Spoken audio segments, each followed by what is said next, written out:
মাননীয় স্পিকার, আজকে বাংলাদেশ একটি শান্তি ও উন্নয়নের সমৃদ্ধির পথে এগিয়ে যাওয়ার জন্য এই বর্তমান সদ্যজাত সরকার কাজ করে যাচ্ছে। কিন্তু অত্যন্ত দুর্ভাগ্য যে আমাদের এই সংসদের বিরোধী দলের ভাইয়েরা সংসদের ভিতরে এবং বাইরে এই সরকারকে নাজেহাল করার জন্য যে চক্রান্ত চালাচ্ছে, যে চক্রান্তের ভূমিকা অবতীর্ণ হয়েছে, এটা কোনোভাবেই একটি সুষ্ঠু বাংলাদেশে মেনে নেওয়া যায় না। মাননীয় স্পিকার, 71 সালের স্বাধীনতা যুদ্ধকে তারা মেনে নিতে পারে নাই। যারা 71 সালের স্বাধীনতাকে মেনে নিতে পারে না, তারা বাংলাদেশের উন্নয়ন চাইতে পারে না। প্রিয় মাননীয় স্পিকার, 71 সালের জন্ম হয় বাংলাদেশকে তারা মেনে নিতে পারে নাই বলে আজকে সদ্যজাত সরকারের বিরুদ্ধে কাজ করছে। মাননীয় স্পিকার, আপনি শুনেছেন চট্টগ্রামে গতকাল সিটি কলেজে ছাত্রদলের উপরে হামলা করেছে কারা? শিবির। কি অপরাধ ছিল? ছাত্রদল শুধু বলেছে গুপ্ত, ছাত্রদল লিখেছে গুপ্ত।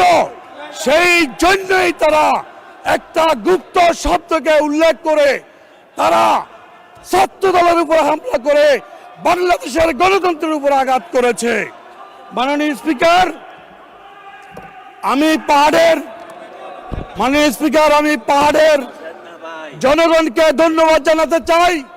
পাহাড়ের জনগণ, পাহাড়ি বাঙালি সবাই আমাকে তৃতীয়বারের মতো নির্বাচিত করেছে। সেই পাহাড়ের গণমানুষের জন্য, পাহাড়ের শান্তি প্রতিষ্ঠার জন্য, আমি টেকসই শান্তি প্রতিষ্ঠার জন্য মাননীয় প্রধানমন্ত্রীর দৃষ্টি আকর্ষণ করছি।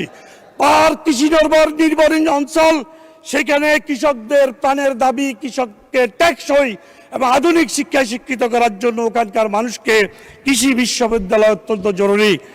পার্বত্য অঞ্চলের মানুষের চিকিৎসা কষ্ট দেখলে অসহায় লাগে। টারশিয়ারি লেভেলের বিশেষায়িত হাসপাতাল ও মেডিকেল কলেজ স্থাপন করার জন্য আমি আবেদন জানাচ্ছি। মাননীয় স্পিকার, বন রক্ষার জন্য, বন একটা সম্পদ আমাদের দেশের এবং জাতির। বিগত আওয়ামী লীগ সরকার, ফ্যাসিস্ট সরকার বনকে উজাড় করে দিয়েছে, ধ্বংস করে দিয়েছে। সেই বনকে রক্ষার জন্য মাননীয় স্পিকার, একটি বন গবেষণা অত্যন্ত জরুরি, যা দেশের অর্থনীতিকে সমৃদ্ধ করবে। মাননীয় স্পিকার, পাহাড়ের মানুষ অত্যন্ত অবহেলিত, তাদের জন্য টেকসই উন্নয়ন দরকার, গ্রামীণ উন্নয়ন দরকার। অতএব এই বিষয়ে সরকার নজর দিবে, এটা আমার দাবি। আজকে আমাদের বিরোধী দলের ভাইয়েরা খেপে উঠেছে এই সংসদে, গণতান্ত্রিকভাবে কথা বলার অধিকার দিতে চায় না। চট্টগ্রামের ছাত্রদল কি কথা বলেছে? গুপ্ত বলেছে। এই সংসদে আমরা নির্বাচিত হয়ে আসছি কথা বলার জন্য। বিরোধী দলের ভাইয়েরা আজকে কণ্ঠ চিপে ধরতে চায়, ফ্যাসিস্টের মতো গলা চিপে ধরতে চায়। তার প্রকাশ এখানে চট্টগ্রামের ছাত্রদল একটা শব্দ লিখেছিল গুপ্ত। এই গুপ্ত শব্দের সাথে তো কোনোভাবে সংশ্লিষ্টতা নেই। গুপ্ত মাননীয় সদস্য, আপনার এক মিনিটে কনক্লুড করেন। শান্তি 1 মিনিট কনক্লুড। স্থিতিশীলতা তারা চায় না। মাননীয় স্পিকার,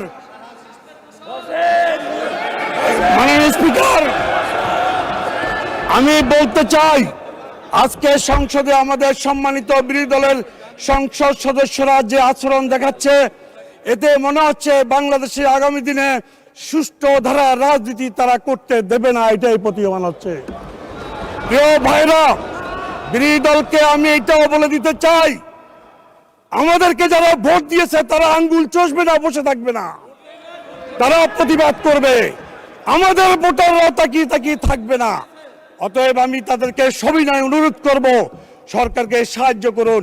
ফ্যাসিস্টের মতো, বিভিন্ন দলের মতো বাংলাদেশকে অস্থিতিশীল করা ঠিক হবে না। আপনারা আসুন আমাদের সাথে বাংলাদেশকে ফ্যাসিস্টের সময় থেকে ভিন্ন সময়ে আমরা বাংলাদেশকে এগিয়ে নিয়ে যাই। কোনোভাবেই যেন অতীতের। ধন্যবাদ।